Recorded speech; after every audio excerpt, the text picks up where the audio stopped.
కుంభరాశి వారికి రాబోయే 126 రోజుల పాటుగా రాహుగ్రహం తన స్వనక్షత్రమైనటువంటి శతభిష నక్షత్రం 3వ పాదం మీద గోచారం చేయడం వల్ల ఎలాంటి శుభాశుభతలు కలగబోతున్నాయి, ఎలాంటి సింపుల్ రెమెడీస్ చేసుకుంటే కనుక పాజిటివ్గా మనం ముందుకు వెళ్ళగలుగుతాం, ఇవన్నీ కూడా చర్చిద్దామండి.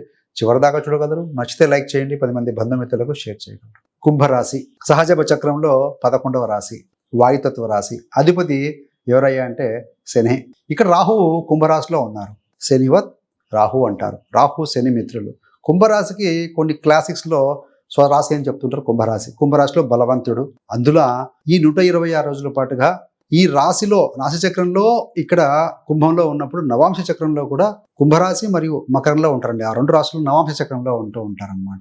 ఈ కాలంలో స్ట్రగుల్ ఇస్తుంది, మళ్ళీ బ్రేక్ కూడా ఇచ్చే కాలం అండి ఇది. సెల్ఫ్ ట్రాన్స్ఫర్మేషన్ అండ్ రీబ్రాండింగ్ అనే ఒక ఫేజ్ గా చూడాలి ఈ 126 రోజులని. చంద్ర ఆధారిత రాశి అయినా లగ్నమైన కుంభరాశి అయినా కుంభలగ్నమైనా వీరందరికీ ఈ యొక్క ఫలితాలు వర్తిస్తాయని చెప్పాలి. ముఖ్యంగా రాహు కనుక మీ రాశిలో కానీ మీ లగ్నంగానే ఉంటే మీ పర్సనాలిటీ, మీ యొక్క ఆరోగ్యం, మీ యొక్క ఐడెంటిటీ, మీ లుక్స్, మీ ప్రవర్తన, లైఫ్ డైరెక్షన్ అన్నింటిపైన డైరెక్ట్ ఎఫెక్ట్ అనేది ఉంటుందండి.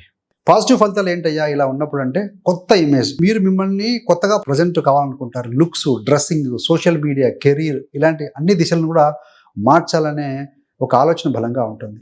గట్టి అంబిషన్తో ఉంటారు. నేను లైఫ్లో ఏదో పెద్దది చేయాలన్న తపన, బర్నింగ్ డిజైర్ వస్తుందండి. దీనివల్ల బోల్డ్ స్టెప్స్ తీసుకునే ధైర్యం కూడా పెరుగుతుంది మీకు కుంభరాశి వారికి. అదేవిధంగా బొమ్మ మొరుసు నాననుకున్నట్టుగా నెగిటివ్ ఫలితాలు ఏంటంటే కాస్త కన్ఫ్యూజన్, స్ట్రెస్, ఏం కావాలో ఏది నిజంగా నేను అనేది క్లియర్ కాక కొంత టైం ఐడెంటిటీకి టైం తీసుకునే అవకాశం ఉంటుంది. అలా క్రైసిస్లా మీరు ఫీల్ అయ్యే అవకాశం ఉంటుంది. వర్క్, మెంటల్ టెన్షన్ వల్ల కొంత తలనొప్పి, నిద్రలేమి, నర్వస్నెస్, బీపీ వంటి చిన్న చిన్న ఇబ్బందులు కూడా వచ్చే అవకాశం ఉంటుంది. సింపుల్గా రాహు మీ రాశిలో కానీ లగ్నంలో కానీ ఉంటే మీ మీద ఎక్స్పెరిమెంట్స్ అండ్ ఎక్స్పెక్టేషన్స్ పెరిగే టైం అండి. రాహు 1వ స్థానంలో ఉన్నప్పుడు అక్కడ నుంచి 5వ స్థానాన్ని, 7వ స్థానాన్ని, 9వ స్థానాన్ని కూడా చూస్తూ ఉంటాడు దృష్టి చేత. ఆ స్థానాలు కూడా ప్రభావితం అవుతాయండి. 5వ స్థానం అంటే ఏంటంటే పిల్లలు, ప్రేమ, క్రియేటివిటీ ఇవన్నీ ఇండికేట్ చేస్తాయి. Creative ideas, investments, digital research ఇలాంటి ఫీల్డ్లో ఐడియాస్ బలంగా వస్తాయి. స్టూడెంట్స్కి అయితే కనుక out of the box think చేయటం, క్రియేటివ్గా కొత్తగా థింక్ చేయటం, న్యూ ఎడ్యుకేషన్ ప్లాన్ కోసం ప్రయత్నాలు చేయడం లాంటివి ఉంటుందండి. నెగిటివ్ ఏంటంటే ప్రేమ వ్యవహారాల్లో ఓవర్ డ్రామా, సీక్రసీ, నమ్మకాలు అనేవి కొన్ని ఇష్యూస్ తగ్గే విధంగా ఉంటాయి. కొంచెం జాగ్రత్తగా తీసుకోవాలి. పిల్లల విషయంలో కొంచెం ఆందోళన ఉండొచ్చు, లేదా పిల్లల యొక్క ఆలోచన విధానంతో కొంత విభేదాలు రావచ్చు అండి. 7వ స్థానం మీద దృష్టి పెడుతున్నారు.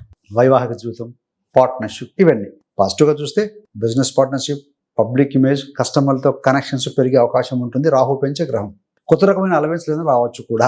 నెగిటివ్ ఏంటంటే మ్యారేజ్ లేదా రిలేషన్షిప్స్లో